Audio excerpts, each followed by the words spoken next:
these men described as the worst of the worst, tattooed with reminders of El Salvador's dark past.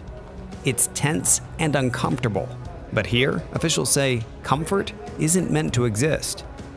There's no mattresses, there's no sheets. You've got a toilet over here for them to go to the bathroom. You've got this basin here that they use to bathe themselves. And then you can see there's a barrel of water that they can drink from. And in Latin America, once known as the most dangerous country in the world, El Salvador now ranks among the safest countries in the Western Hemisphere. This turnaround is the result of President Nayib Bukele's aggressive crackdown on crime by incarcerating 2% of the adult population.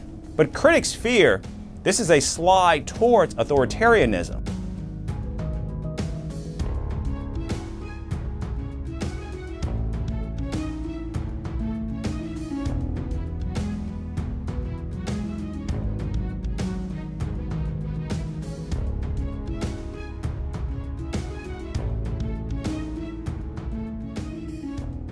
Your liberal ideas of what a democracy should be have to be respected, and we, since we're not using your recipe, then we have to be killed. We have to let our children be killed. We have to let the bloodshed to go on for 50 years because of imported policies from your countries, because your countries had lectured us in the 80s, the war. You had a fight with the Soviet Union, had nothing to do with us. What did you do? You financed El Salvador to fight a war between us, between brothers, and we killed each other, and 85,000 Salvadorans died. After that, 1 million displaced. They went to the U.S. into ghettos. They formed the gangs. Then they deport the gangs. Gangs come here. You send us another recipe: law to don't arrest minors. Okay, but all the gang members were minors at the time. So gangs grew. And then they terrorized the country. They started killing people, and we became the murder capital of the world. Nobody could solve it. We took the recipes from the OAS, we took the recipes from the UN, we took the recipes from the European Union, we took the recipes from the United States. None of the recipes worked. More bloodshed, more people were dying.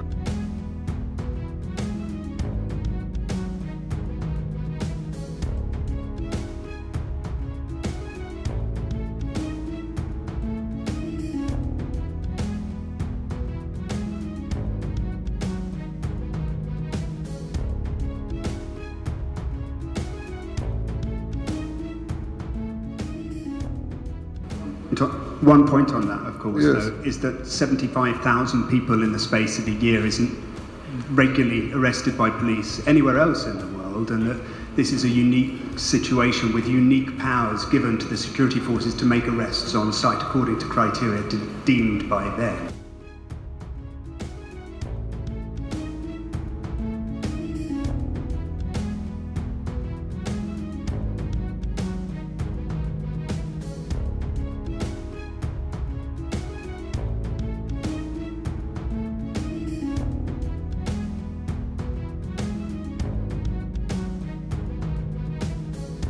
Now, did our police make a couple of mistakes? Of course they did. That's why our judicial system has been freed innocent people, and they will free every innocent people that the police has wrongly arrested. And we have already freed 7,000 people.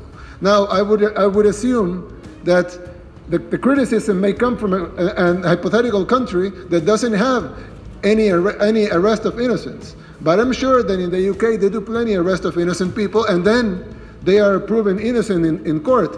But sometimes, and we have seen a lot of cases in the US, in the UK, in Europe, that they find them that they're innocent 20, 30 years after being convicted because they found some DNA evidence.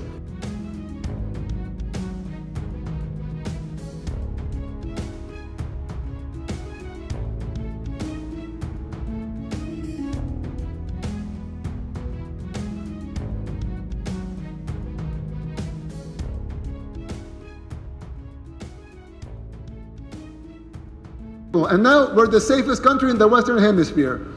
But suddenly something's bad. Oh, but you shouldn't do that. You should do what I think you should do. Why? Not only we have the right to do what we think is right, and what the Salvadoran people are gonna decide whether or not they want this day in free elections, but also we've proven it works. And you haven't proven that your system works in our country. Might work in yours, I don't know. But it doesn't work in ours. It's like I told one time a member of the European Union, I know you Brexited that, but I told a member of the European Union, you take your best government, choose your best government. I don't know what's the best government in Europe, but you choose your best government.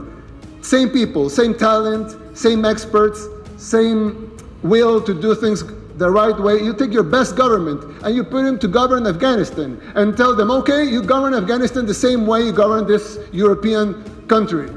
They'll be dead in a week because you cannot govern Afghanistan like you govern Europe. So stop trying to make us use your recipes because they don't work here. You have your own system. We don't tell you that you shouldn't have a monarchy. I mean, we're fine with your monarchy. We love your monarchy. It's fine. But we don't say, oh, you shouldn't have a monarchy and you shouldn't have hereditary titles. Why? Because it's your country. You can do whatever you want with it. But suddenly, we have to do what you want to do with our country. So, what I'm gonna finish the question is that this has been proven by all of you and by all independent sources. El Salvador was turned from the most dangerous place in the world to the safest in the Western Hemisphere. That's not a small feat, and that's not done easily. And nobody in the world has ever done it before, so fast and so clean, like we have done it here, with no civilian casualties. So, I don't know. I know it's different. I know the numbers from the UK and ours will be different for maybe a couple of decades, but we're doing our best here, and we're really trying, and the Salvadoran people today are gonna vote freely in free and fair elections and in full democracy and choose their own path. Thank you.